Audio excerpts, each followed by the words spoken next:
TV 46 news Kannada. ನಾನು ಮೇಘನಾ ಲೋಕೇಶ್. ಸಕಲೇಶಪುರದ ಸುಭಾಷ್ ಮೈದಾನದಲ್ಲಿ ಚರಂಡಿ ಹಾಗೂ ತ್ಯಾಜ್ಯದ ಅತಿಯಾದ ರಾಶಿ, ಸಾರ್ವಜನಿಕರ ಆರೋಗ್ಯದ ಅಪಾಯ. ತ್ವರಿತ ಕ್ರಮಕ್ಕೆ ಆಗ್ರಹಿಸಿ ಕರವೆಯಿಂದ ಉಪವಿಭಾಗಾಧಿಕಾರಿಗಳಿಗೆ ಮನವಿ ಸಲ್ಲಿಸಲಾಯಿತು. ಭಾಗದಲ್ಲಿರುವ ಸುಂದರ ಐತಿಹಾಸಿಕ ಪ್ರದೇಶವಾಗಿದ್ದು ಸಹಜವಾಗಿ ಪ್ರಕೃತಿಯ ಆಕರ್ಷಣೆಯೊಂದಿಗೆ ಹೆಚ್ಚಿನ ಪ್ರವಾಸೋದ್ಯಮವನ್ನು ಆಕರ್ಷಿಸುತ್ತದೆ. ಆದರೆ ಇತ್ತೀಚೆಗೆ ನಗರದಲ್ಲಿ ವಿಶೇಷವಾಗಿ ಸುಭಾಷ್ ಮೈದಾನ ಪ್ರದೇಶದಲ್ಲಿ ತ್ಯಾಜ್ಯ ಹಾಗೂ ಕಸದ ರಾಶಿಗಳು ಪ್ರತಿದಿನವೂ ಹೆಚ್ಚುತ್ತಿದ್ದು ಜನಜೀವನದ ಮೇಲೆ ಗಂಭೀರ ಹಾನಿ ಉಂಟು ಮಾಡುತ್ತಿದೆ. ರಾಜ್ಯಮಟ್ಟದಲ್ಲಿ ಮತ್ತು ವಿಧಾನಸಭೆಯಲ್ಲಿ ಕೂಡ ಚರ್ಚೆ ನಡೆದಿರುವುದರಿಂದ ಇದೊಂದು ಸಾರ್ವಜನಿಕ ಸಮಸ್ಯೆಯಾಗಿದ್ದು ಅಧಿಕಾರಿಗಳ ನಿರ್ಲಕ್ಷ್ಯತೆಯ ಸೂಚನೆಯಾಗಿದೆ. ಸಾರ್ವಜನಿಕರು ಸಾಂಕ್ರಾಮಿಕ ರೋಗಗಳ ಭೀತಿಯಲ್ಲಿದ್ದು ಇದು ತಾಲೂಕು ಆಡಳಿತದ ಈ ಹಿನ್ನೆಲೆಯಲ್ಲಿ ಕರ್ನಾಟಕ ರಕ್ಷಣಾ ವೇದಿಕೆ ಪ್ರವೀಣ್ ಶೆಟ್ಟಿ ಬಣ ಸಕಲೇಶಪುರ ಘಟಕದಿಂದ ಜಮೆಯಾದ ಕಸದ ರಾಶಿಯನ್ನು 1 ತಿಂಗಳ ಒಳಗಾಗಿ ಶುದ್ಧಗೊಳಿಸಿ ಸ್ಥಳವನ್ನು ಸ್ವಚ್ಛಗೊಳಿಸುವಂತೆ ಅಧಿಕಾರಿಗಳಿಗೆ ಆಗ್ರಹಿಸಲಾಗುತ್ತಿದೆ.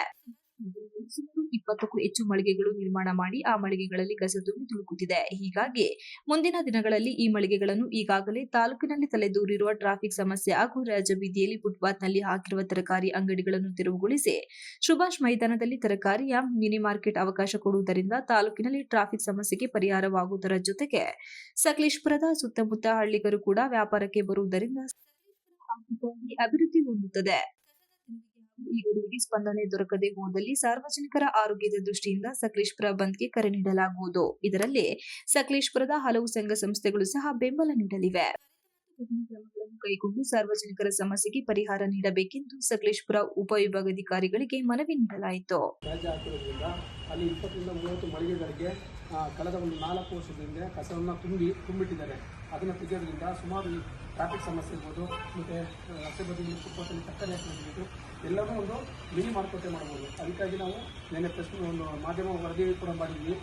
ಮಾಡಿಬಿಟ್ಟು ನಾವು 1 ತಿಂಗಳ ತನಕ ಟೈಮ್ ಕೊಟ್ಟಿದ್ವಿ. 1 ತಿಂಗಳಲ್ಲಿ ಸಂಬಂಧಪಟ್ಟ ಅಧಿಕಾರಿ ಅಲ್ಲಿ ಹೋಗ್ಬಿಟ್ಟು ಸುತ್ತಮುತ್ತ ಸ್ವಚ್ಛತೆ ಮಾಡಿ ಈಗ 23 ವಾರ್ಡಿಂದ ಹಾಕುವಂಥ ಕಸವನ್ನು ನಿಲ್ಲಿಸಬೇಕು, ತಕ್ಷಣ ನಿಲ್ಲಿಸಿ ಮತ್ತೆ ಏನು ಯಾವಾಗ ಕಸ ತೆಗಿತೀರ ಅಂತ ನಮಗೆ ವರದಿ ಕೊಡಬೇಕು.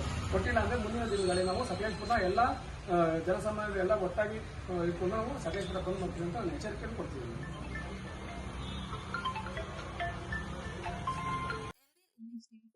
ನ್ಯೂಸ್ ಕನ್ನಡ, ಸಕಲೇಶಪುರ.